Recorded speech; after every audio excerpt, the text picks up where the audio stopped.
These are our eyes. We see the world constantly moving. At the same time, we believe that every change that comes with it becomes an opportunity for us to help shape a better and healthier world.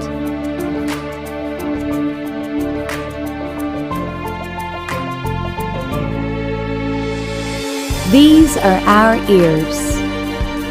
Always ready to listen. Always ready to learn. As we seize the opportunities to enable individuals and families live a healthier and happier life.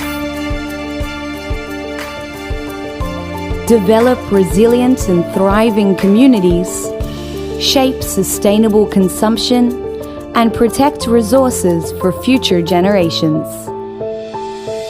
These are our hands. Every day, we touch billions of lives. Everywhere we are, we strive to make a positive impact. Always with nutrition at our core, and always guided by values rooted in respect. Over 150 years ago, our founder Henri Nestlé inspired us to push boundaries, motivated us to strive for continuous improvement, and always deliver excellence. In 1873, we started building our presence among Indonesian families, offering tastier and healthier choices from generation to generation. These are our feet. The steps that we take will move us forward, leveraging our scale to embrace every opportunity to create value for the society. Our feet will take us to collaborations, and together with our partners, we will turn our words into actions to positively impact the communities we live in. This is our heart. And with our sincere heart, we want to help shape the world by enhancing quality of life and contributing to a healthier future. Halo semuanya, Assalamualaikum warahmatullahi wabarakatuh. Perkenalkan, nama saya Meisha Salsabila, NPM 1220454, kelas 2M, Program Studi Manajemen Fakultas Ekonomi di Universitas Swadaya Gunung Jati. Untuk memenuhi tugas mata kuliah Bisnis Internasional, dosen pengampu Ibu Tiara Mutiarsih, SEMM. Di sini saya akan menjelaskan proposal yang telah saya buat. Proposal ini berjudul Penerapan Bisnis Model Kanvas pada PT Nestlé Indonesia. Langsung saja saya akan mulai ke pembahasannya. Dalam proposal penerapan bisnis model kanvas pada PT Nestlé Indonesia, saya akan membagi menjadi beberapa pembahasan. Pembahasan yang pertama yaitu profil bisnis, pembahasan kedua penerapan aktivitas bisnis internasional, pembahasan ketiga penerapan model bisnis kanvas, pembahasan keempat analisis SWOT, serta dilengkapi dengan kesimpulan dan saran. Pembahasan pertama yaitu profil bisnis PT Nestlé Indonesia. Saya akan membagi menjadi beberapa bagian. Yang pertama ada sejarah, yang kedua visi dan misi, yang ketiga struktur organisasi, yang keempat produk perusahaan, yang kelima strategi dan program pendukung serta pencapaian kinerja perusahaan. Bagian pertama, sejarah PT Nestlé Indonesia. Nestlé Indonesia adalah anak perusahaan Nestlé SE yang berpusat di Vevey, Swiss, yang bergerak dalam bidang makanan, didirikan pada tahun 1867 oleh Henri Nestlé. Perusahaan ini masuk dalam bursa saham SWX Swiss Exchange. Sejarah tahun-tahun awal. Sejarah perusahaan dimulai pada tahun 1866 dengan didirikannya yang Low Condensed Milk Company. Henry Nestle kemudian menciptakan sebuah produk makanan terobosan untuk bayi pada tahun 1867 dan pada tahun 1905 perusahaan yang didirikannya bergabung dengan yang Lo Swiss untuk membentuk yang sekarang ini dikenal sebagai Grup Nestle. Tahun 1866, iklan susu kental manis Milk Maid, produksi yang Lo Swiss Condensed Milk Company. Tahun 1867, produk Farin Lakti ciptaan Henry Nestle. Tahun 1873, iklan susu kental manis Milk Maid, produksi yang Lo Swiss Condensed Milk Company. Nestle secara resmi mulai hadir di Indonesia melalui impor susu kental manis atau yang dikenal dengan Cap Nona. Tahun 1875, perjanjian yang ditangani oleh Henry Nestle untuk menjual perusahaan dan pabriknya di VV kepada 3 perusahaan lokal. Tahun 1878, iklan Farin Lakti produksi yang Lo Swiss dan Nestle. Tahun 1882 sampai 1902, pemasok susu di Cam Swiss. Tahun 1908, para karyawan di sebuah pabrik coklat di Swiss. Tahun 1905 sampai 1913, periode Belle Equipo. Tahun 1905 sampai 1913, periode Belle Epoque. Tahun 1905, kantor penjualan Nestle dan Aglo Swiss di London, Britania Raya. Perusahaan saat itu telah memiliki kantor pusat di VV, Cam, dan London. Tahun 1960 sampai 1980, makanan beku dan kefarmasian. Tahun 1969, Nestle memasuki bisnis air mineral dengan membeli saham Vittel, produk air minum dari Prancis. Tahun 1973, label produk Milk Maid, produksi Indonesia. Pabrik Nestle pertama di Indonesia dibuka di Jawa Timur untuk memproduksi susu kental manis Cap Nona secara lokal. Tahun 1973, Nestle melebarkan bisnisnya dengan menjadi pemegang saham kecil di perusahaan kosmetik global L'Oreal. Tahun 1976, produk susu Denko mulai diproduksi secara lokal di Indonesia. Tahun 1977, Nestle membeli Allion Laboratories. Tahun 1978, kopi instan Nescafe mulai diproduksi secara lokal di Indonesia. 2006 sampai dengan kini, Creating Shared Value. 2006, Nestle menyatakan Creating Shared Value sebagai pendekatan dalam melakukan bisnis. 2007, Nestle mengakuisisi Novartis Medical Nutrition. Nestle juga membeli perusahaan makanan bayi Gerber dan perusahaan air mineral Swiss Source Minerales Hennis. Tahun 2009, Forum Creating Shared pertama di New York. Tahun 2010, peluncuran Nestle Cocoa Plant dan Nescafe Plant untuk keberlanjutan rantai pasokan. Tahun 2011, para ilmuwan di Nestle Health Science dan Nestle Institute of Health Science. Tahun 2012, Nestle mengakuisisi Wet Nutrition. Tahun 2014, produk dermatologi Galderma. Tahun 2015, Nestle Gallery. Nestle Indonesia membuka Nestle Indonesia Gallery yang berlokasi di pabrik terbarunya di Karawang, Jawa Barat. Untuk menyediakan akses informasi bagi para pemangku kepentingan tentang Nestle dan perjalanannya untuk menjadi perusahaan gizi, kesehatan, dan keafiatan terdepan.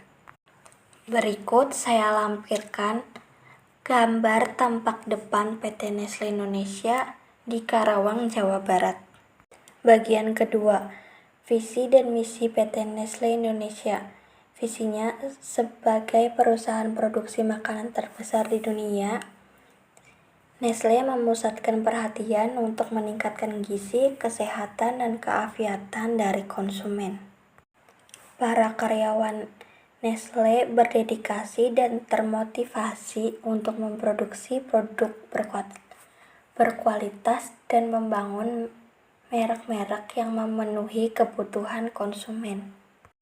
Sebagai bagian dari perusahaan global, Nestle terus-menerus melakukan penelitian dan pengembangan untuk terus melakukan penyempurnaan berbagai produk yang dihasilkan. Hal ini dilakukan dengan sejalan dengan berkembangnya konsep dan dimensi makanan, yang kini tidak lagi sekedar untuk memperoleh kenikmatan, namun telah berkembang menjadi menuju keafiatan dan bermuara pada kehidupan yang sejahtera dan berkualitas. Misinya untuk mewujudkan masyarakat Indonesia yang sehat melalui produk-produknya yang berkualitas, bergizi, dan lezat rasanya. Selain itu, Nestle juga memfokuskan diri untuk senantiasa memberikan informasi dan pendidikan bagi para konsumen. Antara lain seperti tercantum dalam kemasan setiap produk Nestle. Dalam menjalankan bisnisnya, Nestle berusaha untuk selalu menjalankan tanggung jawab kepada masyarakat dan menciptakan manfaat. Bagian 3. Struktur organisasi PT Nestle Indonesia. Struktur organisasi yang berlaku di PT Nestle Indonesia meliputi 2 bagian, yaitu struktur organisasi di kantor pusat dan struktur organisasi di setiap pabrik. Pemegang jabatan tertinggi di PT Nestle Indonesia adalah seorang presiden direktur yang mengepalai divisi teknikal, divisi keuangan, divisi supply chain, divisi sumber daya manusia, divisi legal dan corporate affairs, divisi penjualan, divisi infant nutrition, divisi dairy product, divisi coffee and PPP, Populary Position Product, divisi confectionery, divisi Nestle Professional, divisi liquid product, divisi pelayanan, penjualan, serta divisi global. Presiden direktur bersama masing-masing pimpinan divisi disebut Manajemen Komite atau MEKOM. PT Nestle Indonesia memiliki divisi.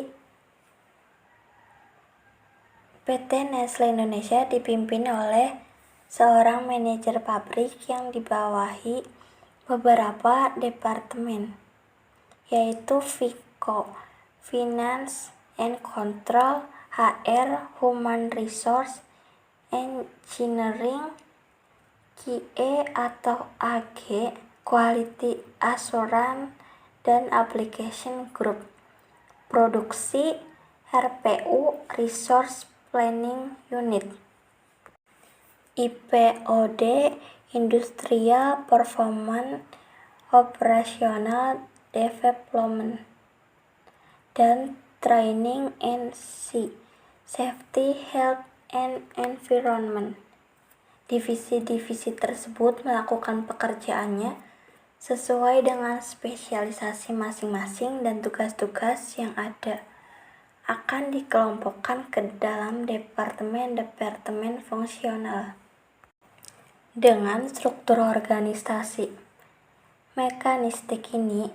PT Nestle Indonesia mempunyai wewenang desentralisasi, di mana anggotanya memiliki hak suara penuh dalam rapat anggota, sehingga pemegang saham atau anggota turut menentukan jalannya perusahaan tersebut.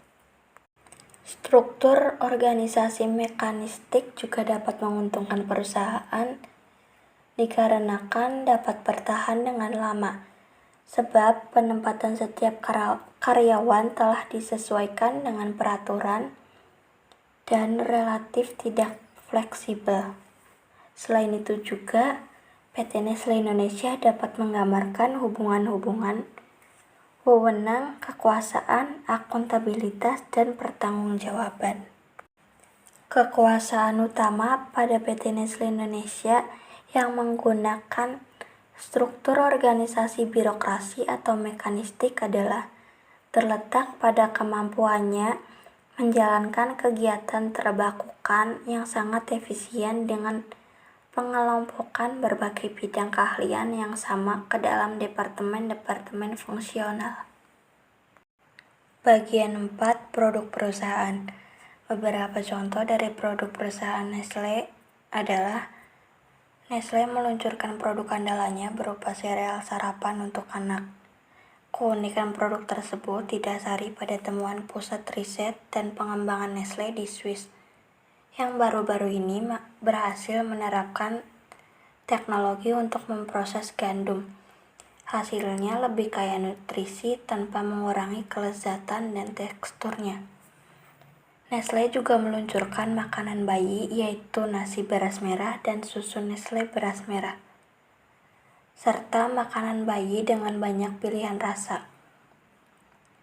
Susu Bear Blend terbuat dari susu sapi segar yang disterilkan dan dikemas dalam bentuk kaleng dengan berat bersih 195 gram. Nestle juga memproduksi susu untuk anak-anak yang beraneka rasa, yang membuat anak-anak suka untuk minum susu karena di dalamnya terdapat berbagai macam vitamin.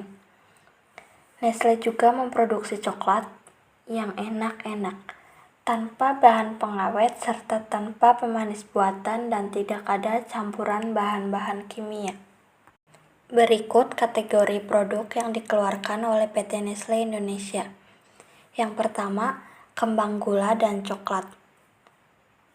Produknya ada Fix, KitKat, Permen Polo, Milo, Nestle Kerang. Yang kedua, kopi. Produknya terdapat Nescafe Classic, Nescafe 3-in-1, Nescafe Tubruk Coffee Milk, Nescafe Mochaccino, Nescafe Cappuccino, Nescafe Gold, Nescafe Ice, Nescafe Menu, Coffee Mate. Yang ketiga ada minuman. Produknya Milo 3-in-1, Nestle, Nesfruity. Yang keempat, nutrisi anak dan keluarga. Produknya Denko 1+, Denko Batita, Denko Datita, Denko Nutrigold, Denko Encreek, Denko Ectigo, Denko Full Cream, Denko Ideal. Yang kelima, makanan pendamping ASI. Produknya Nestle Cerelac harga ekonomis, Nestle Cerelac bubur susu. Yang keenam, sereal sarapan. Produknya ada Nestle Fitness, Nestle Coco Crunch, Nestle Coco Crunch Duo, Nestle Corn Flakes, Nestle Milo Balls, Nestle Honey Star, Nestle Cookies Crisps, Nestle Honey Gold Flakes. Yang ketujuh, produk kuliner. Produknya Carnation, Nestle Cap Nona. Yang kedelapan, minuman siap minum. Produknya Bear Brand, Milo UHT, Milo Ken, Nescafe Ken, Nescafe UHT. Yang kesembilan, nutrisi kesehatan. Produknya Nutren Diabetik, Nutren Optimum, Nutren Fibre, Nutren Junior, Peptamen Junior. Bagian 5, strategi dan program pendukung serta pencapaian kinerja perusahaan. Yang pertama ada keunggulan kompetitif. Portofolio produk dan merek yang tidak tertandingi, kemampuan riset dan pengembangan yang tidak tertandingi, kehadiran geografis yang tak tertandingi, karyawan, budaya, dan nilai sikap. Keunggulan kompetitif yang sejati dihasilkan dengan berbagai keunggulan yang sulit ditiru pada seluruh rantai nilai yang dihasilkan dalam puluhan tahun.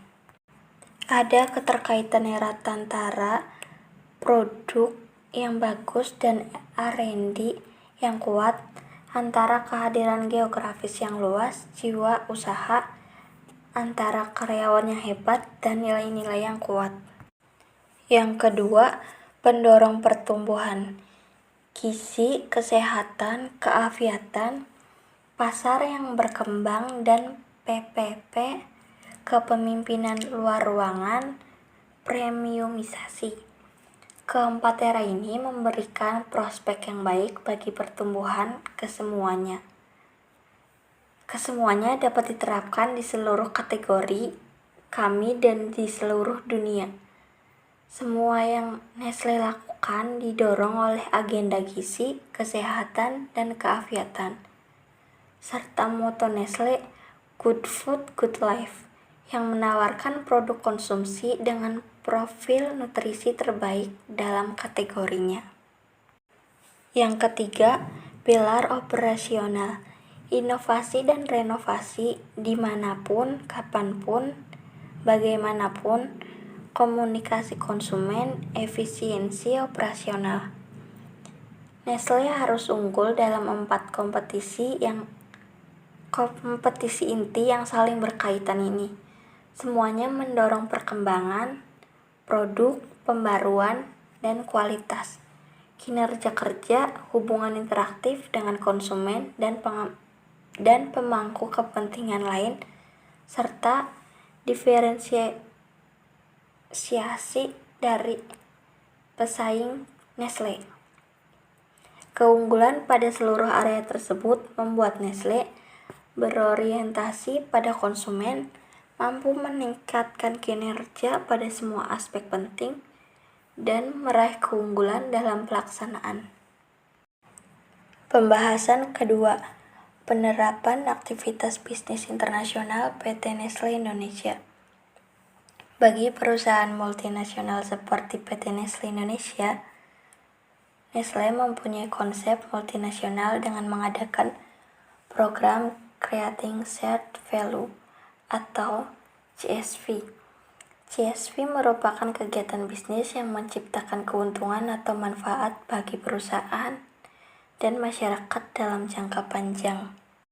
Konsep CSV diadopsi dari Chairman Nestle SE, bahwa tantangan sesungguhnya bagi sebuah perusahaan adalah bagaimana mampu memberikan manfaat bagi masyarakat dalam jangka panjang.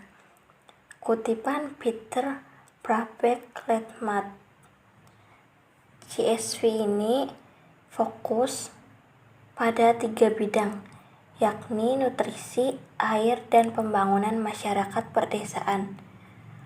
Alasannya karena perusahaan makanan dan minuman basis Nestle berada pada bisnis ini. Di bidang nutrisi dan kesehatan dikembangkan program Nestle Health Zone dan Parenting Center, penyuluhan nutrisi seimbang menuju sehat, dan informasi tentang 10 tanda umum anak bergizi baik. Program ini membidik siswa sekolah dasar, anak jalanan, panti asuhan, yayasan, kader posyandu dan aktivis lingkungan dalam pencegahan AIDS. Nestle meluncurkan proyek Global Business Exchange yang merupakan proyek terbesar Nestle selama 135 tahun berdirinya perusahaan ini. Tujuan dari proyek Global ini meningkatkan kinerja dan efisiensi bisnis Nestle di seluruh dunia.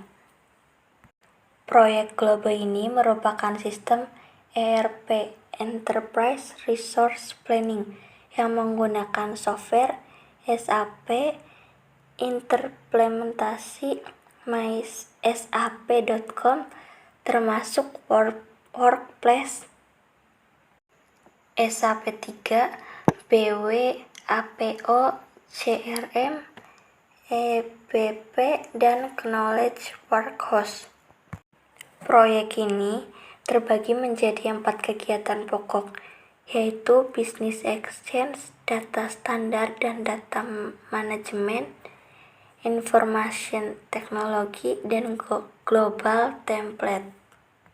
Global memfasilitasi adanya fleksibilitas sehingga Nestle bisa menggunakan berbagai model bisnis yang berbeda, baik itu produk premium menggunakan global driver seperti Nespresso, bisnis yang dikelola secara regional seperti pet care, dan bisnis sangat lokal seperti kulinari.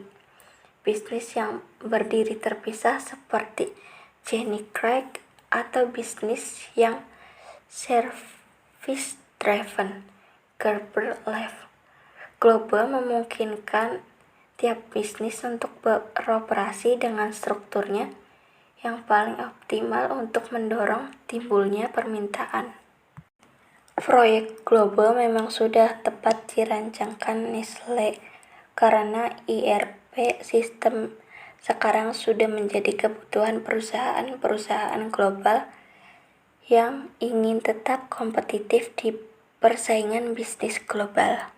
Dengan ERP sistem ini, maka perusahaan bisa bersinergikan keseluruhan proses bisnis yang ada di perusahaan sehingga dicapai proses bisnis yang efisien dan efektif, serta memberikan kemudahan terjadinya sharing knowledge antar masing-masing bagian. Pembahasan ketiga, penerapan model bisnis kanvas pada PT Nestle Indonesia. Untuk customer segment, setiap konsumen memiliki kebutuhan yang berbeda-beda. Oleh karena itu, tidak mungkin memuaskan setiap pelanggan dengan menggunakan satu produk. Untuk mengatasi hal tersebut, Nestle memproduksi banyak produk susu dan minuman, menghasilkan berbagai produk yang memungkinkan setiap orang untuk mengkonsumsinya. Misalnya, dalam produk konsumen, produk susu bayi, Nestle hanya tersegmentasi untuk bayi dan balita. Nestle tidak hanya fokus pada satu kebutuhan dasar yaitu kelaparan, tetapi juga nutrisi yang diberikan. Untuk value proposition, sebagai perusahaan makanan dan minuman terbesar di dunia, Nestle berusaha memberikan nutrisi kepada setiap konsumen berdasarkan tujuan mereka adalah untuk meningkatkan kualitas hidup dan berkontribusi untuk masa depan yang lebih sehat. Juga untuk meningkatkan taraf hidup masyarakat yang berhubungan langsung dengan kegiatan usahanya. Untuk channels, Nestle memproduksikan produk barunya melalui berbagai media, seperti berita, website, dan media sosial, di mana ini adalah cara paling efektif untuk memperkenalkan produk baru kepada konsumen.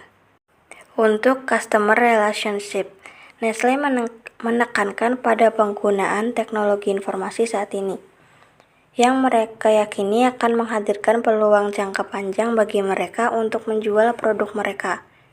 Nestle juga memiliki kemampuan teknologi yang lebih baik, misalnya merenovasi produk yang sudah ada menjadi produk yang inovatif, lebih berkualitas, dan lebih sehat. Dengan ini, semua dia dapatkan kepercayaan dari konsumen untuk menggunakan produknya. Untuk revenue stream, makan siang produk baru dan promosi konsumen dan pedagang yang kuat merupakan kontributor utama pertumbuhan pendapatan Nestle.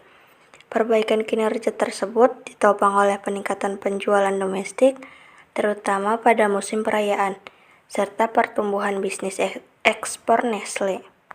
Untuk key activities, Nestle sangat memperhatikan operasi manufakturnya untuk memastikan mereka mencapai sudut produksi harian mereka.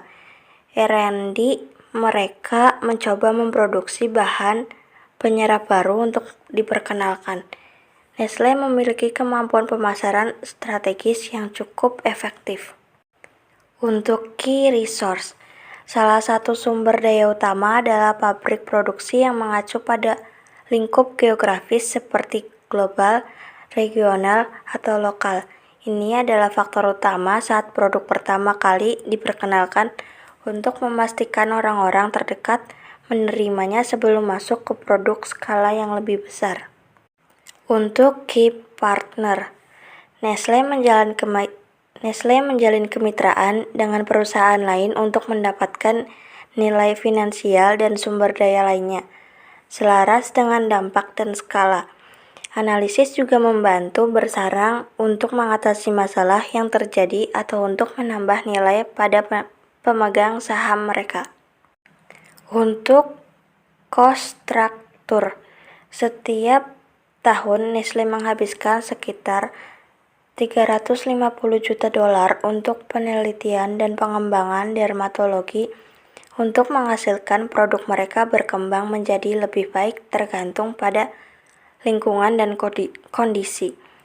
Mereka juga membutuhkan biaya besar untuk mendapatkan bahan utama karena bahan baku yang lebih mahal saat ini.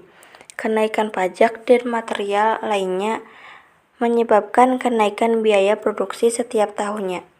Pembahasan keempat, analisis SWOT pada PT Nestle Indonesia. Untuk strength, 1. Reputasi perusahaan yang baik, 2. Kualitas dan mutu produk yang baik, 3. Tim pemasaran yang menjamin mutu produk, 4. Promosi dan iklan yang besar, 5. Jaringan pengembangan riset R&D yang kuat, 6. Manajemen kontrol terdesentralisasi. Untuk weakness, 1. Harga produk yang relatif mahal, 2. Biaya promosi yang relatif mahal, 3. Pangsa pasar yang tidak menjangkau semua tingkatan. Untuk opportunity, 1. Menciptakan brand image yang positif terhadap produk Nestle, 2. Populernya produk berbasis kesehatan yang menciptakan peluang bagi Nestle, 3. Membuka kafe atau gerai khusus produk Nestle untuk menjangkau pasar, 4. Melakukan analisis promosi atau berkolaborasi harga dengan perusahaan lainnya. Untuk trade, 1. Pandangan konsumen terhadap produk Nestle mahal, sehingga konsumen beralih ke produk lain. 2. Bahan baku yang relatif mahal. 3. Pesaing dengan produk sejenis dengan kualitas tidak buruk atau harga lebih murah. Kesimpulan dan saran. Kesimpulan, Nestle meluncurkan produk andalannya berupa sereal sarapan anak, makanan bayi yaitu nasi beras merah, dan susu Nestle beras merah, serta makanan bayi dengan pilihan rasa. Susu Bear Brand yang terbuat dari susu sapi yang disterilkan dan dikemas dalam bentuk kaleng dengan berat bersih 195 gram. Susu untuk anak-anak yang beraneka ragam rasa. Nestle juga memproduksi coklat yang enak tanpa bahan pengawet serta tanpa pemanis buatan. Nestle meluncurkan proyek Global Business Exchange yang merupakan proyek terbesar Nestle selama 135 tahun berdirinya perusahaan tersebut. Tujuan dari proyek global adalah meningkatkan kinerja dan efisiensi bisnis Nestle di seluruh dunia. Nestle berusaha memberikan nutrisi kepada setiap konsumen berdasarkan tujuan mereka adalah untuk meningkatkan kualitas hidup dan berkontribusi untuk masa depan yang lebih sehat. juga untuk meningkatkan taraf hidup masyarakat yang berhubungan langsung dengan kegiatan usahanya. Nestle juga merupakan perusahaan dengan reputasi yang baik yang menciptakan brand image positif terhadap produk. Saran, PT Nestle Indonesia diharapkan untuk lebih menekankan lagi peraturan-peraturan yang ada dalam setiap cabang-cabang di setiap negara, sehingga dapat menjadi dasar yang kuat untuk lebih mengembangkan dan menjaga eksistensi perusahaan di pasar dunia. PT Nestle Indonesia diharapkan untuk melakukan pengembangan strategi jangka panjang seperti melakukan berbagai kerjasama berupa analisis atau berkolaborasi harga yang dapat memungkinkan perusahaan untuk mencapai penjualan yang lebih tinggi dengan biaya yang relatif rendah. PT Nestle Indonesia diharapkan dapat memantau perkembangan dari setiap aspek yang terkait untuk pencapaian strategi.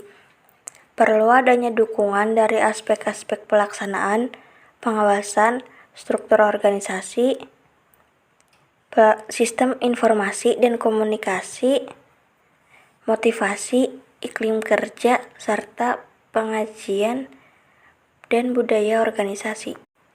PT Nestle Indonesia diharapkan lebih meningkatkan kinerja karyawan supaya dapat mengoptimalkan potensi serta menanamkan kesadaran akan tanggung jawab pada tugas yang diberikan.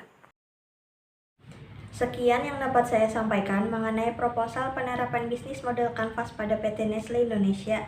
Kurang dan lebihnya mohon maaf. Wassalamualaikum warahmatullahi wabarakatuh.